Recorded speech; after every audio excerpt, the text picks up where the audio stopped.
one, we can start with other topic in gynecology. First up to CK USMLA.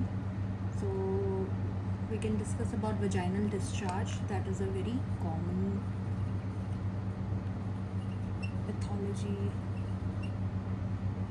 pathological symptom that we see very oftenly in the gynaecology we can see. So vaginal discharge, there will be a history of vaginal discharge. So we'll discuss about how we can detect what kind of infection is there, how we can treat it. So first of all, what we can do, we can visually inspect the discharge. Okay, we can visually inspect it. Then what can we do? We can check the vaginal pH, if there is an alteration in vaginal pH, and then we'll collect the specimen and we can do the microscopy, right? So this is how we'll approach a vaginal discharge. So first cause is bacterial vaginosis, which is the most common cause of discharge in United States, and it is mainly caused by a pleomorphic bacteria, and the main thing is the normal commensal in vagina, that is the lactobacillus or lactobacilli. It is replaced by massive increase in the concentration of anaerobic bacteria, that is pleomorphic, and this predominance instead of this leads to the bacterial vaginosis, and most commonly seen in postmenopausal, because we know estrogen is deficient and there is no lubrication of the vagina, and so this is not a sexually transmitted, but it associated with sexual activity. So the most common complaint we get is the fishy odor, very bad smell, fishy odor. There is no itching, no burning that will be seen, that will be complained to us. If we take the vaginal discharge and we try to do microscopy. First of all, what we said, visually inspect pH and then microscopy. So pH, if we'll see vaginal pH, it will be more than 4.5. And it has a fishy odor, if we put it in KOH, the discharge with KOH, then there is more the fishy odor is too much, then it is positive whiff test. Okay, and on microscopy of this discharge, we'll see clue cells. So the clue cells, the normal vaginal epithelial cells with normal sharp cell borders, these are obscured by the increased number of anaerobic bacteria. So we can see it on saline preparation. Okay, these clue cells we can see, and there are no WBCs which we will see. And how we'll manage it? Manages mainly metronidazole, that is very commonly asked, and it is also safe in pregnancy, especially in the first trimester. So we can give metronidazole for it, and in case we don't have access to that, we can use clindamycin also. So what I see, the anaerobic bacteria, increasing of anaerobic bacteria more than the commensal bacteria causes the infection, shows us clue cells, increased vaginal pH, positive whiff test with amine odor or fishy odor that comes with KOH amount, and management is mainly metronidazole. Now, what is other type of discharges? There is a greenish discharge or dark color discharge, and there is pruritus associated with that, is with the trichomonas vaginitis. So it is most commonly STD that we can see in the United States, second most common we can see, and it is flagellated. We know it is pear shaped, protozoan that can reside asymptomatically in the male seminal fluid also. And the most so it can pass to the sexual partner.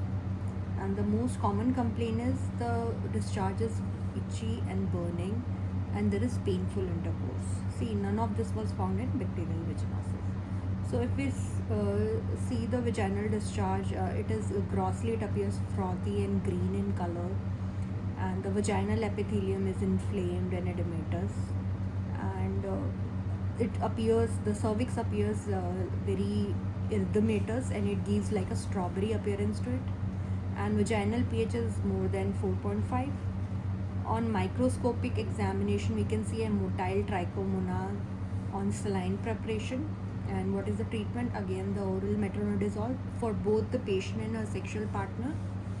And we can also use vaginal metronidazole gel, but I think the oral is better because it has more failure rate with the gel. And so that is the Trichomonas vaginalis. The next one is the female comes, especially the diabetic female or immunocompromised female, or those who are on systemic antibiotic, pregnant, obese. These all complain of curdy discharge, white curdy discharge. And when there is a pain in intercourse, and on specular examination we see very curdy and white discharge, and vaginal epithelium is all edematous and inflamed, and there is acidic pH, vaginal acidic pH, that is less than 4.5.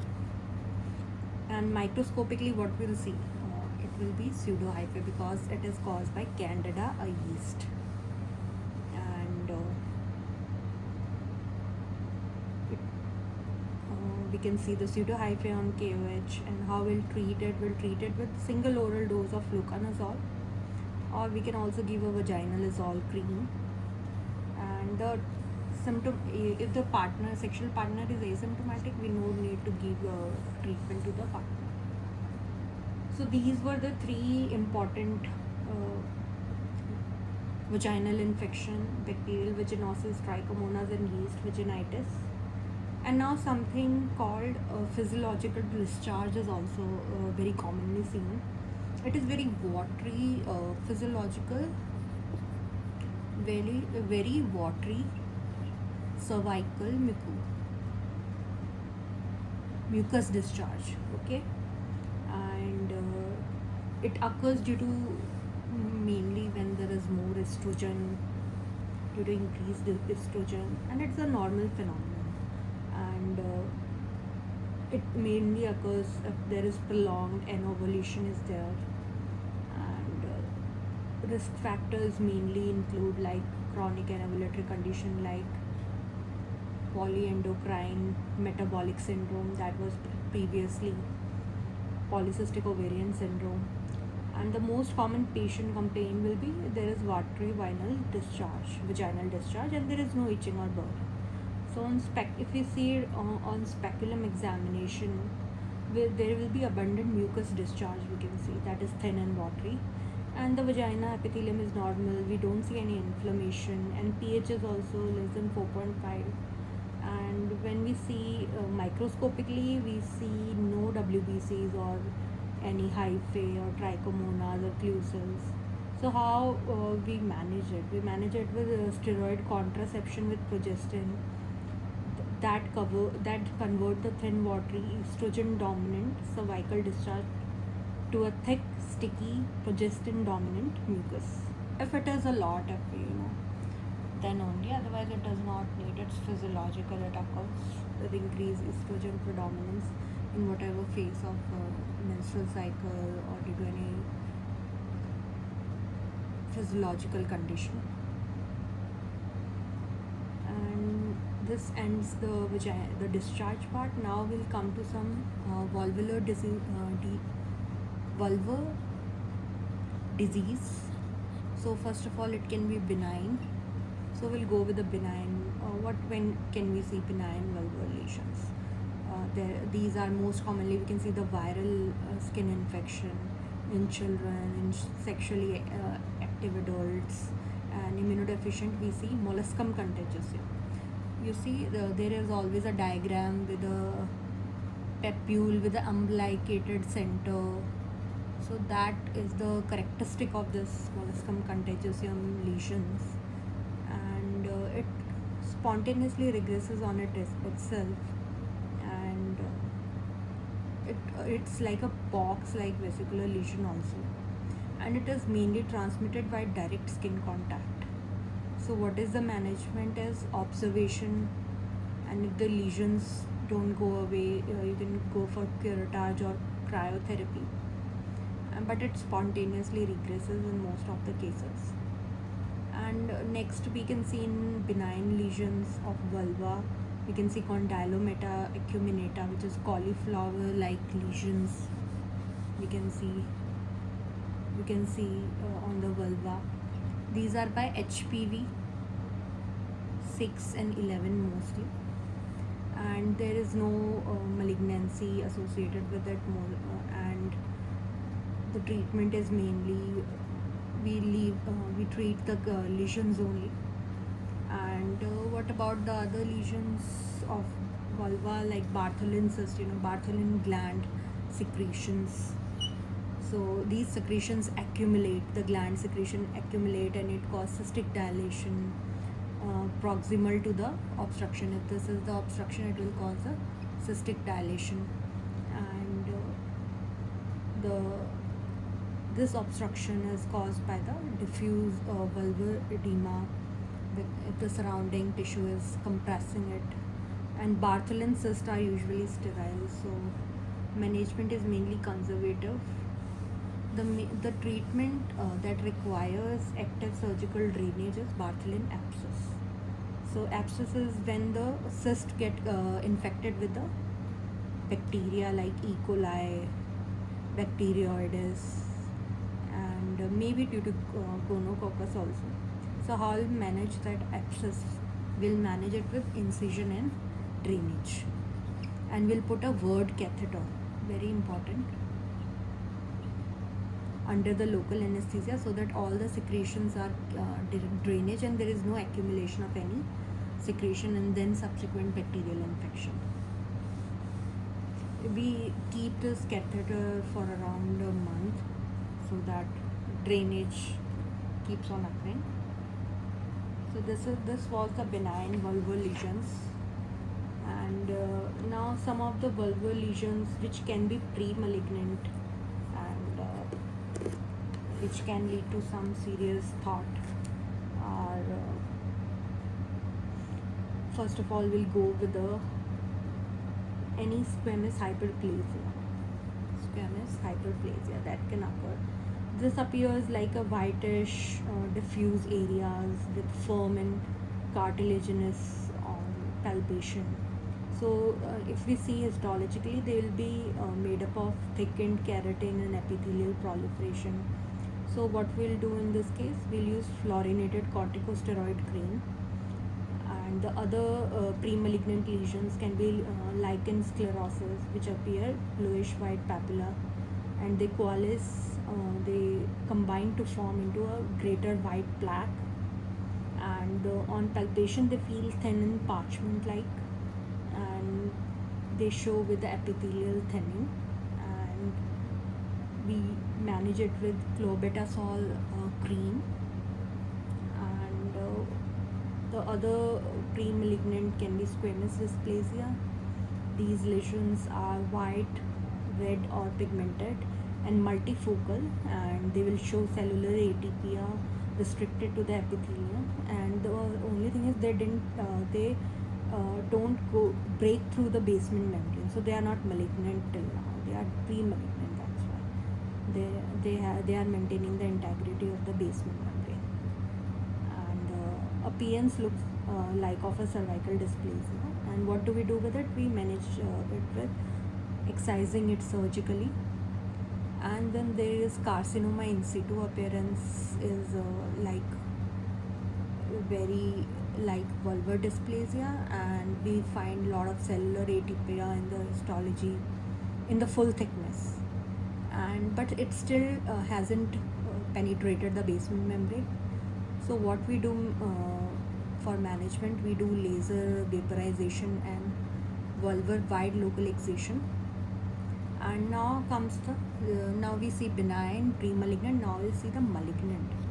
So malignant vulvar carcinoma, they are very uncommon gynecologic malignancy, and their mean age to diagnose is around 65 years mostly. So occurs in around sixth decade, and risk factors mainly is very common, that is with age, cigarette, HIV,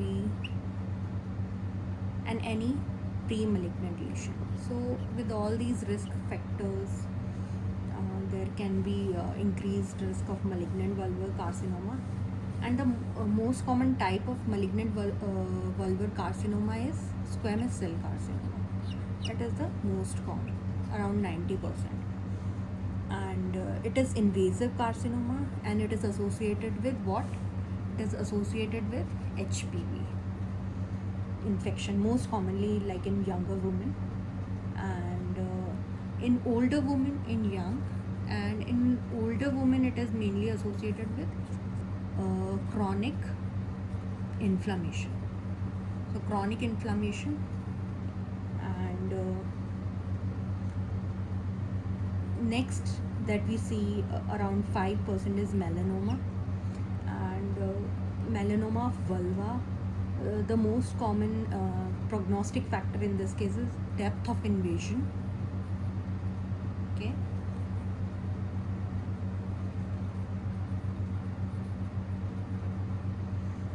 And any lesion that appears dark or black in the vulva should be biopsied and considered for melanoma.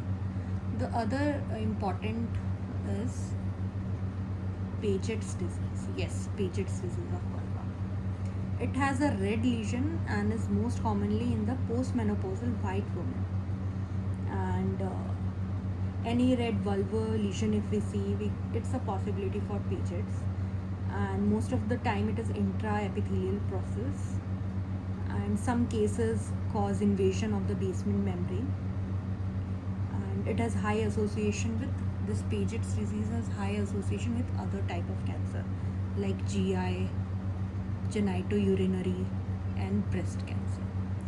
So we see malignant carcinoma, squamous cell carcinoma most common, associated with in young HPV, in old chronic inflammation. Then there is malignant, then there is melanoma that has depth of invasion, the main prognostic factor. Then there is Paget's disease of vulva. It is associated with other cancer, GI, GU, and breast. So there is no screening test for all this. What can we do for all these malignant cancer? We can do biopsy.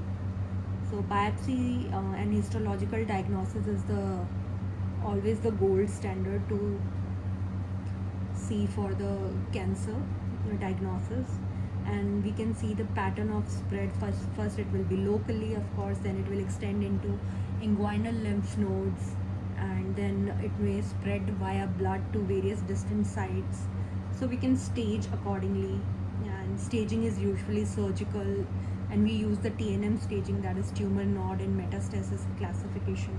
So the most common stage in which we identify the vulvar carcinoma is stage 1 itself. So normal till 1A we do wide local excision. Okay, we get tumor-free margins. Then there is something called modified radical vulvectomy that includes a radical local excision. In that we incise, we dissect the ipsilateral inguinal lymph nodes if the stage is 1B and it is only unifocal, and bilateral inguinal dissection if the stage is 1B and there is centrally located lesion, or there are any palpable inguinal lymph nodes, or there is positive ipsilateral lymph nodes. If no palpable lymph nodes, we go for only ipsilateral inguinal dissection. If there is palpable ipsilateral lymph nodes and palpable inguinal nodes, then we go for bilateral inguinal dissection in the modified radical vulvectomy. Now we did wide local excision, MRV. Now the time radical vulvectomy means we remove everything: labia minora, labia majora, clitoris, perineum, perineal body, mons pubis. So this all we remove because the morbidity is very high if you don't remove it, and the chances of spreading it. So this was the main treatment. And other thing that we can do is we can do pelvic excenteration. That is in addition to the radical vulvectomy. That is, we remove. It involves the removal of cervix, vagina, ovaries. In addition to what? In addition to lower colon, rectum, bladder, and we normally make appropriate stomas there. And what other treatment can be given? Radiation therapy to the person who cannot go under the surgery. So what is the main side effect of the radical vulvectomy? Of course, the sexual dysfunction, because you are removing the entire vulva, the subcutaneous and fatty tissue, the labia minora, majora, perineal skin, and clitoris. So there will be sexual dysfunction. In MRV, that is modified radical vulvectomy, we do wide local excision mainly for the unilateral labial lesion which haven't crossed the midline yet. So there is less sexual morbidity there. And in lymphadenectomy, see, if we inguinal lymph node, if we dissect bilateral if the midline lesion, and unilateral if there is ipsilate, no lymph nodes involvement. So in that case, what is the main cause of lymphedema post malignancy? That is lymphadenectomy, because the stasis of lymph occurs. Okay, so that is the main side effects of these surgeries. Now we come to the next topic, that is cervix and uterus. Cervix and uterus. So first of all, we'll deal with the cervix. Now in cervix, what we see in benign lesions, we can see cervical polyps, very common. These are finger-like growths, and they appear on the surface of cervix, and they are fragile growths from a stalk, and they push through the cervical opening, and it may be associated with a chronic inflammation that is lead to this growth after some time, and abnormal response to the increased level of estrogen also, or there is any thrombosed cervical blood vessel.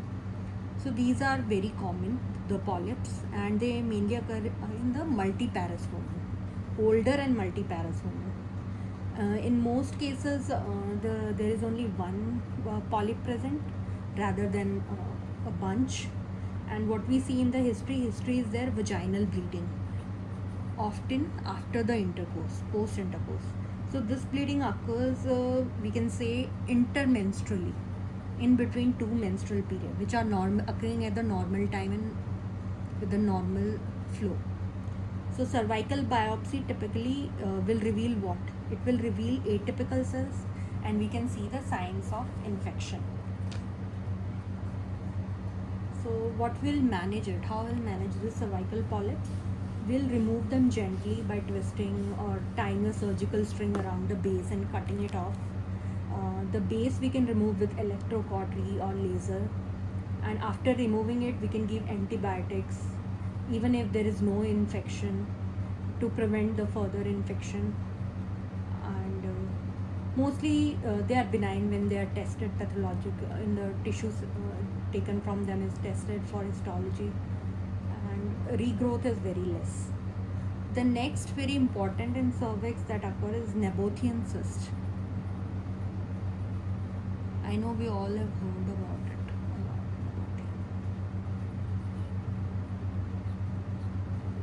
So these are nothing but mucus filled cysts on the surface of uterine cervix, and what they are lined with, they are mucus filled, and they are lined with the glandular cells that secrete mucus.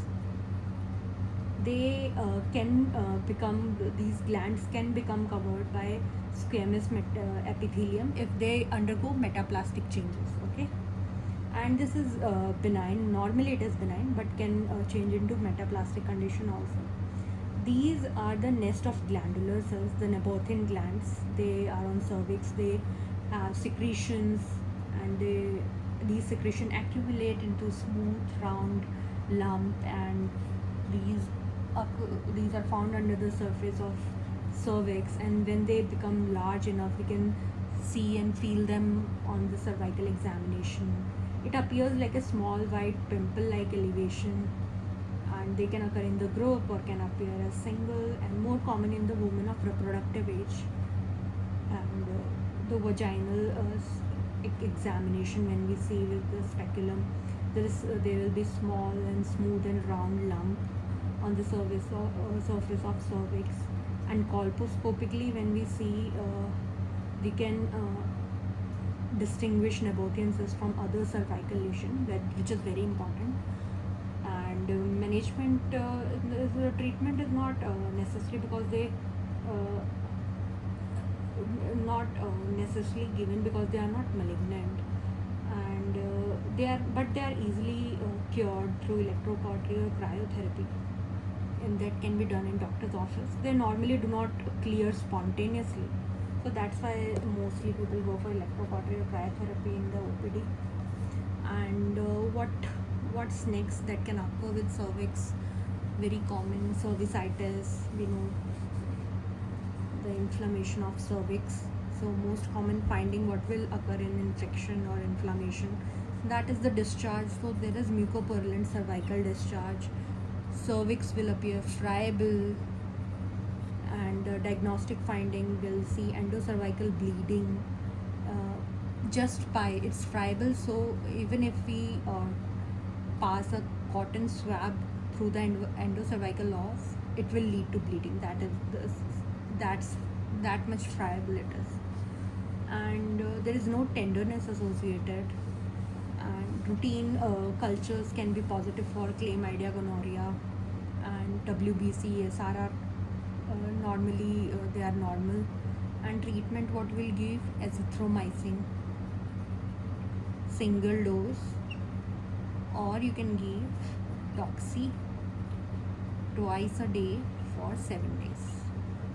Okay, so it covers both for gonorrhea and the chlamydia, the treatment. So now we come to a very important topic: cervical cancer or cervical neoplasia.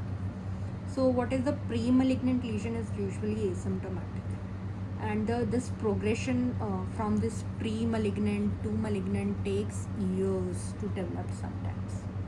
And some lesions which are not malignant, they spontaneously regress or do not grow, and some grows into the cancer. So what is the most common etiology? We all know human papilloma virus, HPV, 16, 18, 31, 33, 35, these all are pre-malignant and cancerous lesion. The benign and the warts are caused by HPV 6 and 11 mostly. So we know the positive agent, most commonly positive agent, and how we'll screen for this and perform a pap smear. So most common site we already discussed about taking the pap smear is chemocolumnar junction, that are transformation zone, or we call it as a T-zone. So we take an ectocervical sample performed by scraping the T-zone with a spatula, and an endocervical sample from with the cytobrush in non-pregnant women. And then we can smear the specimen onto the glass slide and use a fixator if we go with a classical pap smear, and then microscopically see it. And then we can have the liquid based cytology also. The specimen can be rinsed into a preserving solution, and that is deposited in the slide as a thin layer of processed cells. So both liquid, and we have discussed already liquid and the conventional pap smear method, they are equivalent for the cancer screening, but liquid method has advantage because of less side effects. We discussed like no air drying is required. And so pap smear, when it should be started for the screening of this cancer? So normally below 21 we don't require years of age, we don't require any pap test or screening for HPV regardless of the sexual activity. And at age 21 we can start pap test with cytology alone but no HPV testing. The recommendation is same whether he or whether she is vaccinated with HPV or not. And the frequency of recommended pap smear is from age 21 to 29. We have to repeat pap smear every 3 years with cytology alone, and no HPV in this age group. And from age 30 to 65 we require pap smear every 3 years with cytology with no HPV, or repeat pap smear every 5 years with cytology and HPV testing. So below 21 no pap smear, age 21 we can go for pap smear with cytology, 21 to 29 every 3 years, 30 to 65 every 3 years with cytology, or it can be every 5 years with HPV detection testing. And what about after 65? If there is negative cytology for HPV test for past 10 years and there is no history of any dysplasia, so then there is no need, we can discontinue the pap smear. And at any age, if there is a total hysterectomy or there is no history of any cervical neoplasia, so we won't continue it. So we already know what are the type of pap smear, how can we perform, but now we'll divide it based on the findings of pap smear. So it can be negative for any intraepithelial lesion or malignancy, and it can report trichomoniasis, candidiasis, bacterial vaginitis, HSV and atrophy. Now there is something called abnormal squamous cells, that is 99% of pap smear show this. So these 8 abnormal squamous cells can be divided into atypical squamous cells with undetermined significance. Then there is low-grade squamous intraepithelial lesion. This is biopsy is expected to show that there is histological findings of mild dysplasia, or we call it cervical intraepithelial neoplasia 1 if there is mild dysplasia here. Then there is finding of atypical squamous cell that cannot rule out high grade squamous intraepithelial lesion. So that is ASCCH. So this is not adequate to label the high grade squamous intraepithelial lesion. So then other is high grade squamous intraepithelial lesion with moderate to severe dysplasia. And after that, what is there is squamous cell carcinoma, full-fledged squamous cell carcinoma.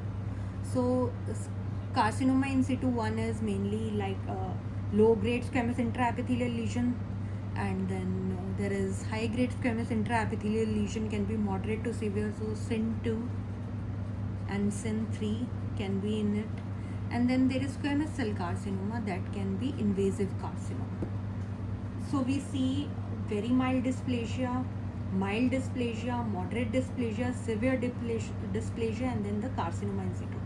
So very mild and mild comes under low grade squamous intraepithelial lesions, and high grade is moderate to severe, and also in the carcinoma in situ is last, which is invasive carcinoma, squamous cell carcinoma. We see the invasion. So now, what is the diagnostic approach to an abnormal pap smear? So how can we diagnose? So first of all, we'll do repeat pap, and this is if there is any undermined sequence abnormal squamous cells. So what can we do in that case? We can we can repeat it at intervals, and in 12 months we can repeat it. And if it is still negative after 12 months, we can repeat in other 12 months.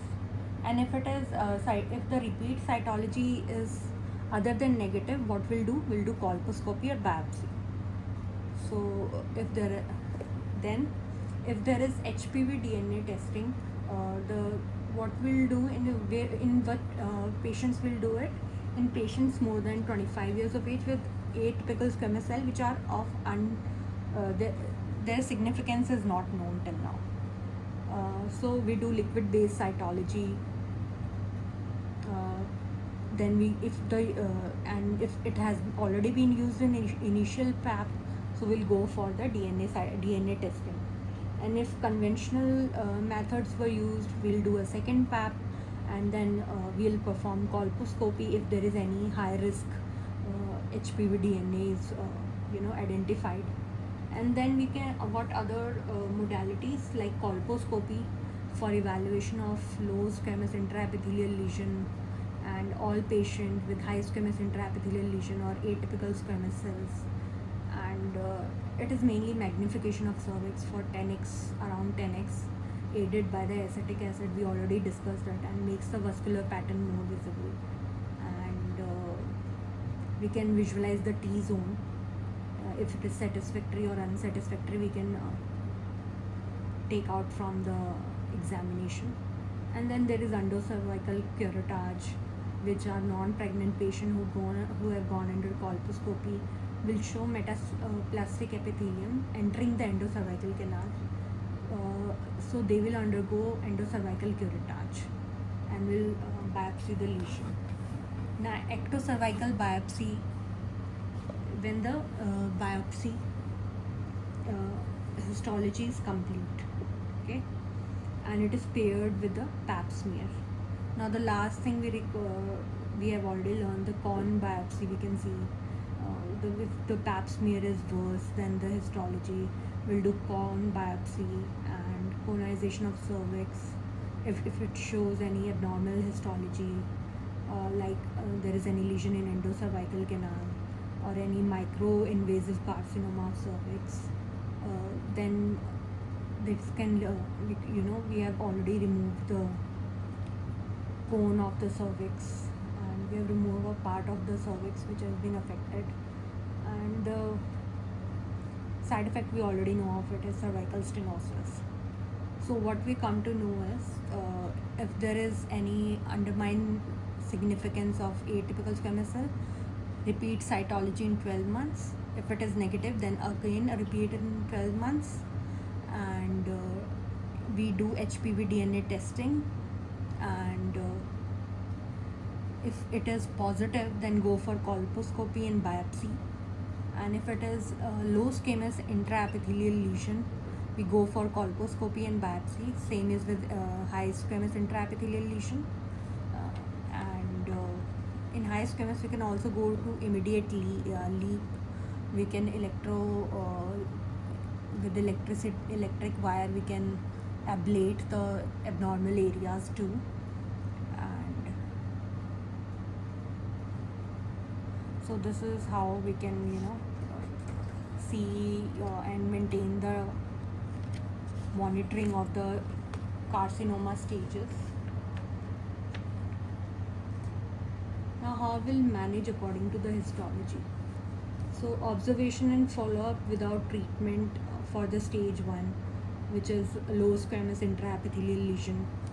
So these include like repeat pap smear in 6 and 12 months, and in 12 months we again repeat pap smear, or you can repeat HPV DNA testing, and then if it is positive, we go for colposcopy. Then there is ablative modalities for all the three, SIN 1, 2 and 3, but not used nowadays. Mainly it includes cryotherapy, vaporization, electrofulguration. Then there is excisional procedures that can be used like LEAP and or cold knife conization. And then there is hysterectomy, only acceptable if there is if we have confirmed that is SIN 2 or 3 on the biopsy. So these are the main things. SIN 1, do observation, repeat PAP and HPV DNA. SIN 2, 3, go for ablation or excision, ablation by cryotherapy, excision by LEAP or cold knife.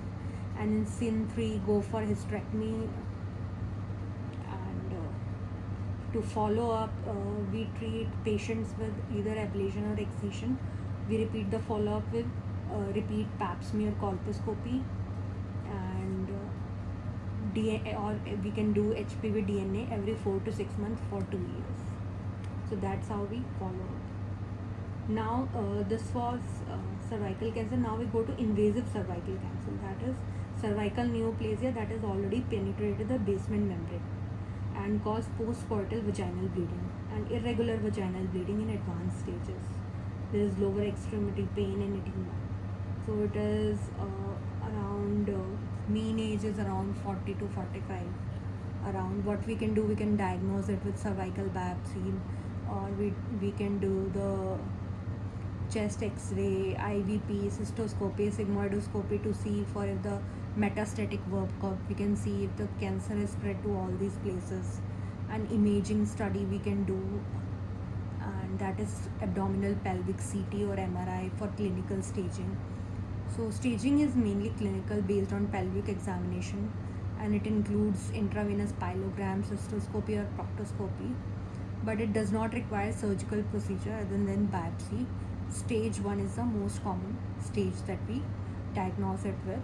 And how we'll manage it surgically, we evaluate for the risk of metastatic disease and tumor recurrence.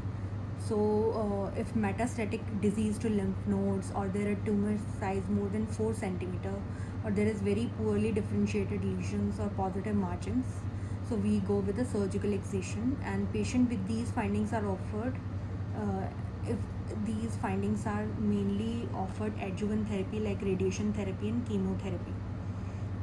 And stage 1 we can see by a specific stage. Stage 1A1 we can go for simple hysterectomy or total simple hysterectomy vaginally or abdominally. 1A2 we go for MRH, that is modified radical hysterectomy. And 1A1 is mainly less than 3 mm with minimal invasion, the lesion size. And in 1A2 it is more than 3 to 5, less than 5. And in 1B it is more than 5 with frank invasion. We go for radical hysterectomy in this case. And then there is stage 2B and 3 and 4. So in 2B, 3 and 4 we go for radiation therapy and chemotherapy, and they all are followed with pap smear, the invasive cervical cancer with pap smear every 3 months, pap for 2 years, and then every 6 months for 3 years. So patients that usually have local recurrence can be treated with radiation therapy, and if they have received the radiation previously, we can do pelvic excenteration. And patient with distant metastasis are mainly for chemotherapy patient, and the main and the most active chemotherapeutic agent against cervical cancer is cisplatin. So you can remember with C and C. So it is cisplatin. So this is how we divide it with stage, and the treatment is divided accordingly. Now there is a very specific condition that we need to discuss, is cervical cancer in pregnancy. Then what you will do? So effect of pregnancy. So pregnancy itself does not predispose to any abnormal cytological finding, and it does not accelerate the precancerous lesion also to develop into an invasive cancer. So what we can do colposcopy and biopsy. So a patient who is pregnant with an abnormal pap smear, we should evaluate in same fashion like we do for normally non-pregnant patient. So an abnormal pap smear is followed with what? Colposcopy with aid of acetic acid for better visualization of cervix, and abnormal lesions of ectocervix are biopsied. And so how we'll manage it once we have diagnosed if cervical intraepithelial neoplasia is there, and she should be followed with pap smear and colposcopy every 3 months during pregnancy. At 6 to 8 weeks postpartum, the patient should be re-evaluated with colposcopy and pap smear. And any lesions that are persisting can be treated postpartum. Now, microinvasion cervical cancer on biopsy, if it is found out during pregnancy, then we have to go for cone biopsy to ensure there is no invasion. If the cone biopsy shows the microinvasion, then this patient has to be followed conservatively. That is, we have to deliver her vaginally and then re-evaluate and treat it 2 months postpartum. So it's also 2 months postpartum. And in case it comes out to be invasive cancer on punch biopsy of cervix, so if it is made, diagnosis is made before 23 weeks of pregnancy, the patient is usually receive the definitive treatment like radical hysterectomy or radiation treatment therapy. And if it is diagnosed after 23 weeks of gestation of pregnancy and up to 32 to 33 weeks between them, we can allow for the fetal maturity and we can go for the cesarean delivery, and post that the treatment can be started for the cancer. Now, how can we prevent the cervical dysplasia with HPV vaccine? So HPV vaccine is very common. It is a 9-valent HPV recombinant vaccine called Gardasil 9 for all the females from age 19 to 45 years. Mainly it targets 11 to 12 years. The vaccine, it uses the non-infectious particles to protect against 9 type of HIV, that is 6, 11, 16, 18, 31, 33, 45, 52 and 58. And this is just for the knowledge purpose. How we give it 3 doses. So 1 dose is given initially, then after 2 months another dose, and then after 6 months another dose. So 3 doses. And it's not that costly, it's affordable. And the testing is not recommended before vaccination. If we test for HPV, there is no easy method of identifying all HPV variants, and sexually active women can receive this vaccine, and the women who have abnormal cytological cervical findings or have genital warts can receive the vaccine, but it is less effective then. And the vaccine is not recommended for pregnant and immunocompromised women. And this was the cervical cancer in short. Now we can come to the uterine part, the uterine anomalies, and we know it can be failure of one or both of the Mullerian ducts that form to separate, or there is failure to fusion of the 2 ducts completely, and there is no septum in between. So there can be different kinds. So first of all is hypoplasia or agenesis. Either the uterus is not formed at all, the woman lacks vagina, cervix and fallopian tubes and entire vagina and body of uterus. So there is agenesis or hypoplasia, and these can be seen in many diseases, Mullerian agenesis syndrome, and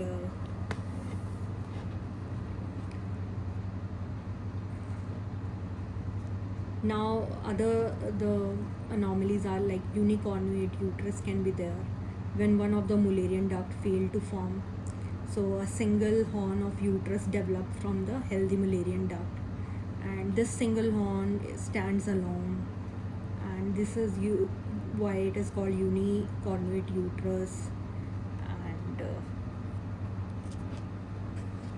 so a rudimentary horn can form from the other Mullerian duct that is not functional. And what we can see, a girl may have monthly pain during adolescence, but there is no outlet for the menses from the rudimentary horn. So the pain would lead to the identification of this problem, because the menstrual blood does not have the way to get out of the female genital tract. And in some cases, this rudimentary horn contains cavity which is continuous with the healthy single horn, and in some case there is a implant or pregnancy occur in the rudimentary horn, but it is very small, it is not completely developed, so that leads to the pregnancy rupture and subsequently the complications. And there are some cases where it fails to fuse together, two Mullerian ducts. So a double uterus results. Both the horn have developed completely independent of each other. So each duct develops into a separate uterus, and each is narrower than a normal uterus. And these two uterus have their own cervix, and they may have single cervix, or they can have separate cervix. And diadelphous uterus is mainly with two vaginas separated by thin walls. And then there is bicornuate uterus, that is most common uterine anomaly. In this, there is failure of fusion between the Mullerian ducts at the top. So this failure may be complete, resulting in two separate single horn uterine bodies sharing one cervix. So there is partial bicornuate uterus, and so there is single uterine cavity at the bottom with a single cervix, but it branches into two distinct horns at the top. So with pregnancy, it may lead to preterm delivery and malpresentation due to space limitation in pregnancy. And there are some cases where the septum fails to dissolve in between the two ducts. So if the failure is complete, so there is a median septum that persists, and this leads to two single horn uteri with one cervix. And if the failure is partial, so resorption of the lower part of median septum occurs, and in the stage 2, but the top of the septum fails to dissolve. So there is single cervix and uterine cavity at the bottom, but at the top there are two distinct horns of the uterus. And what can occur again? The preterm delivery and malpresentation due to space limitation. And then there is arcuate uterus. The uterus is essentially normal in shape, but with small midline indentation in uterine fundus. It results due to the failure to dissolve the median septum completely, and it has mainly the same complication, preterm labor and malpresentation. And then there is diethyl stilbestrol that can cause some of the uterine anomalies, and clear cell carcinoma of vagina. So it mainly causes T-shaped uterine cavity, uterus, and in 50% of the cases it causes cervical defects like cervical insufficiency, and that is the DES exposure, and clear cell carcinoma of vagina. So now if we talk about the enlarged uterus, we know the most common cause of enlarged uterus that we see in females, like leiomyoma uteri, or the fibroids that we say, uterine fibroids.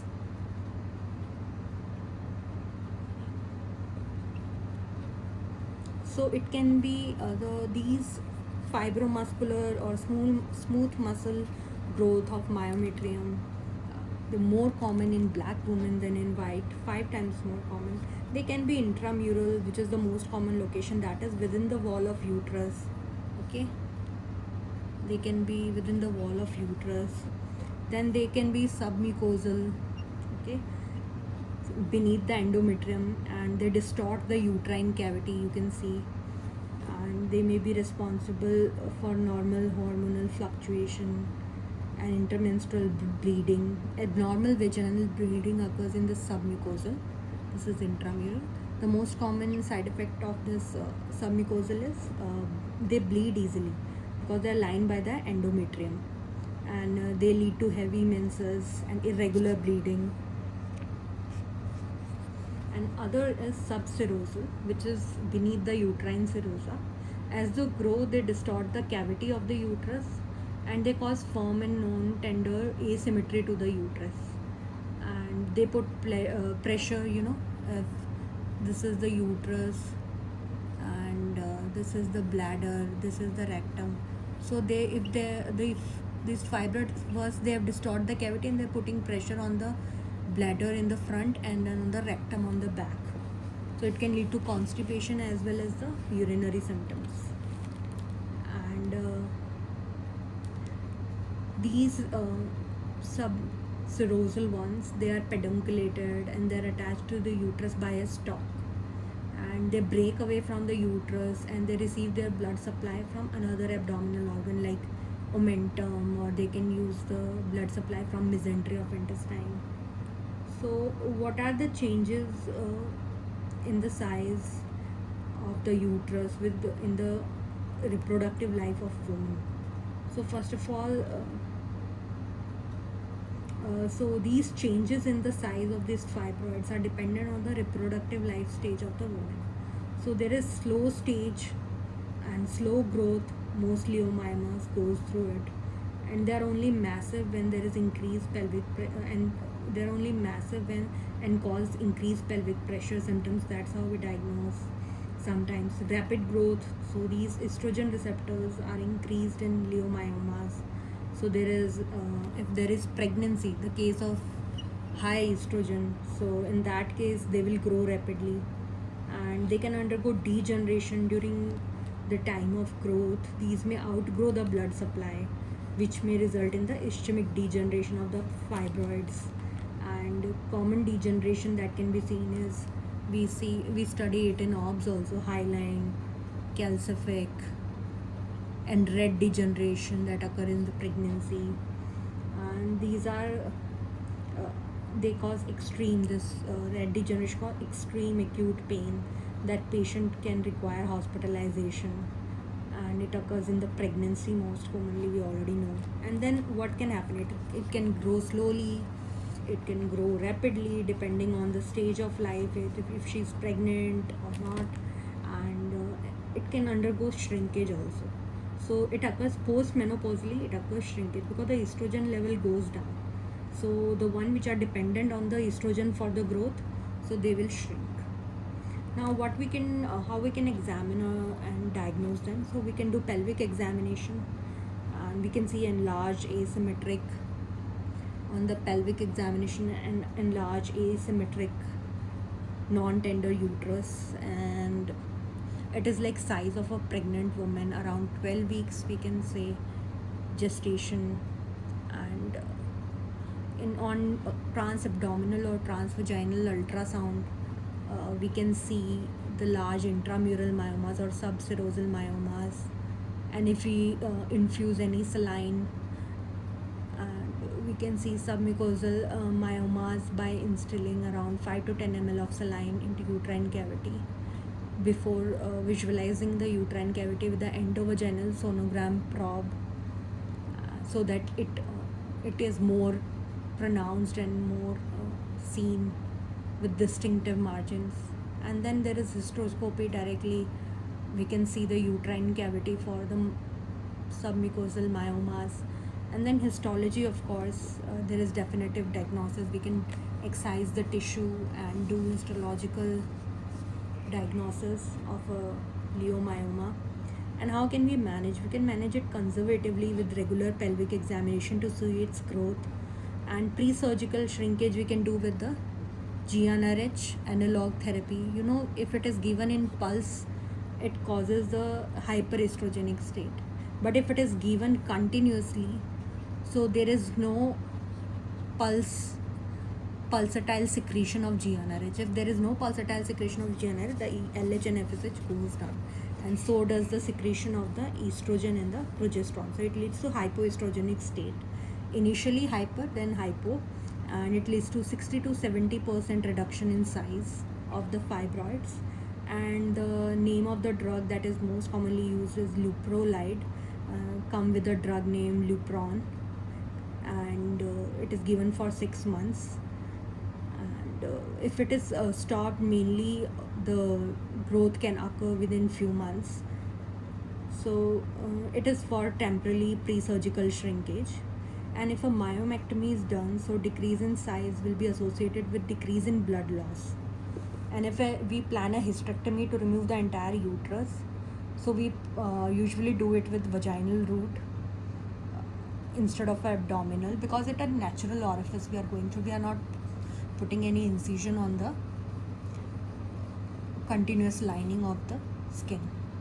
And myomectomy is mainly if the patient wishes to maintain the fertility. If she is infertile age, we'll just remove the myoma, the tumor, and we can do it laparoscopically or laparotomy approach we can use. And but this will lead to the increased risk of rupture of the scar when the patient gets pregnant. So we usually go for cesarean section in this.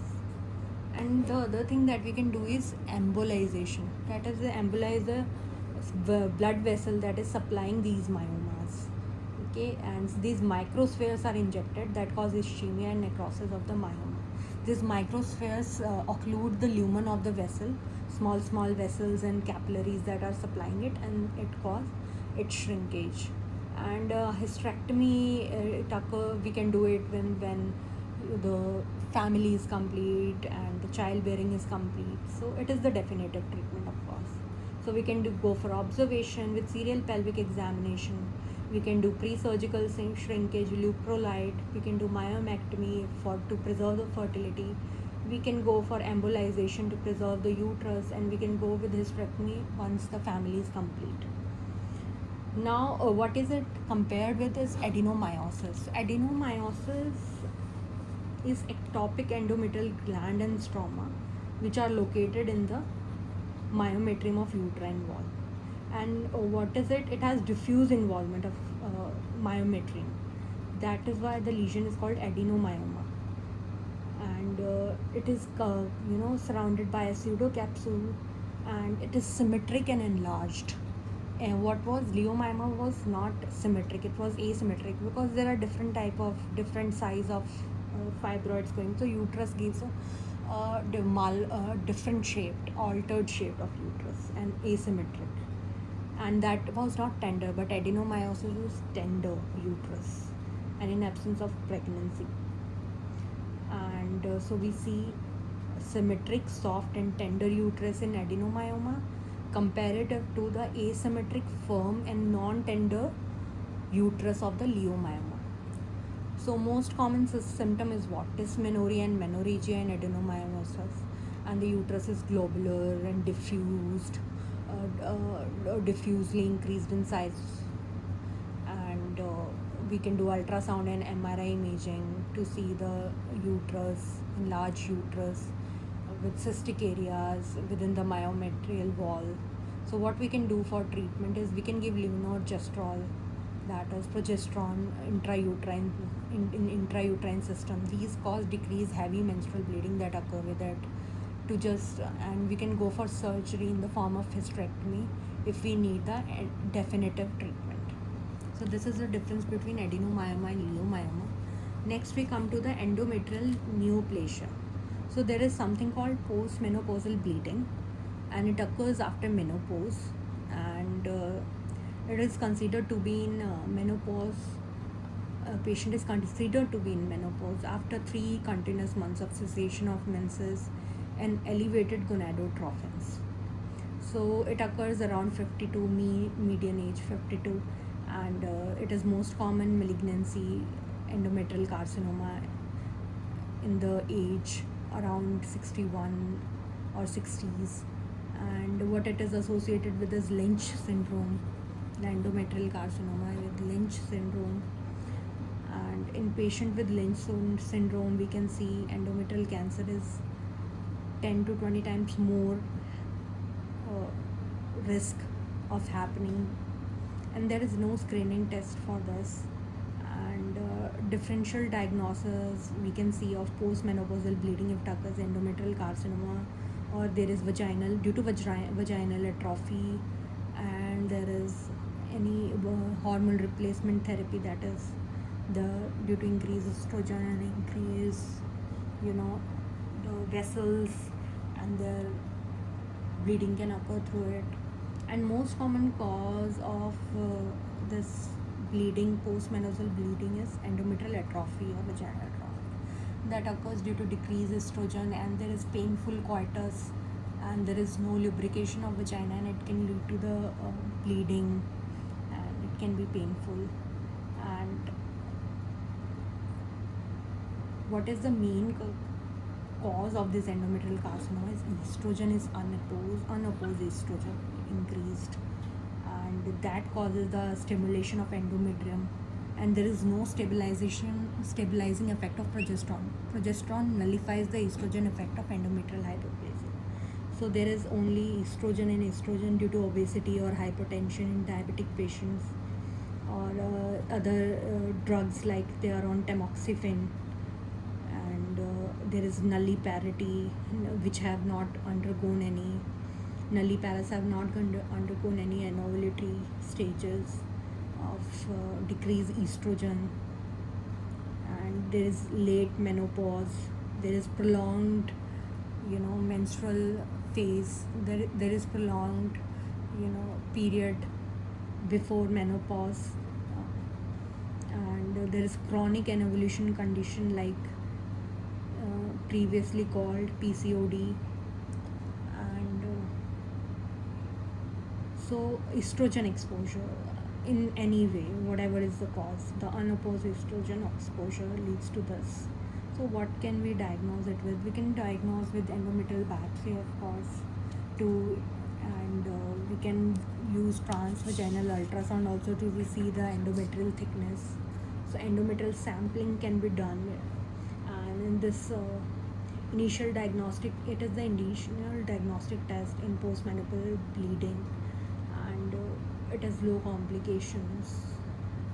So what else can be done? Transvaginal ultrasound can be done for only non-obese women and who are not on hormone replacement, and there is to see the endometrial thickness. If there is a thin endometrial stripe less than 5 mm, so we can exclude the endometrial carcinoma. And then we can use hysteroscopy to visualize the endocervical canal and endometrial cavity to see any polyps or leiomyomas or any other pathology. How can we stage this endometrial carcinoma is with TNM staging, and how can we manage it?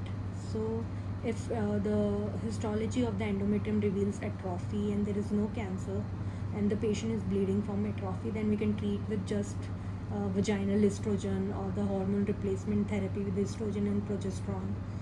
And see, the risk of giving estrogen alone is that endometrial carcinoma chances increases, so we can pair it with progesterone. And if the endometrial sampling reveals adenocarcinoma, we can go for surgical therapy like total abdominal hysterectomy with BSO, that is bilateral self-ing oophorectomy, along with pelvic and para-aortic lymphadenectomy and peritoneal washings. And there is radiation therapy that we can go to. The poor prognostic factors will be that it has metastasized to the lymph nodes, or there is myometrial invasion more than half, and the surgical margins are positive, they are not microscopically cancer free, or they are poorly differentiated cells on histology. So chemotherapy is used for metastatic disease, and it also involves progestins and cytotoxic agents. So to remember, if there is unopposed estrogen history and there is simple hyperplasia but no atypia, we can go for progestin on endometrial histology. And if it comes out to be complex hyperplasia but no atypia, we can still go for progestin. But if there is atypical cells with complex hyperplasia, we'll go for hysterectomy or the progestin therapy. And if the endometrial carcinoma is confirmed, we will go for total abdominal hysterectomy with bilateral self-ing oophorectomy. And that is how we'll manage the endometrial cancer. And after this video, we're gonna watch another video on gynec chapter mainly with ovaries and fallopian tube, and we can see about causes of pelvic pain, AUB, and some cancers associated, which are very important in gynecology. Although we have already discussed cervical and endometrial cancer, very, very important, the risk factors, the prognostic factors, and the treatment depending on the stage. So thank you everyone.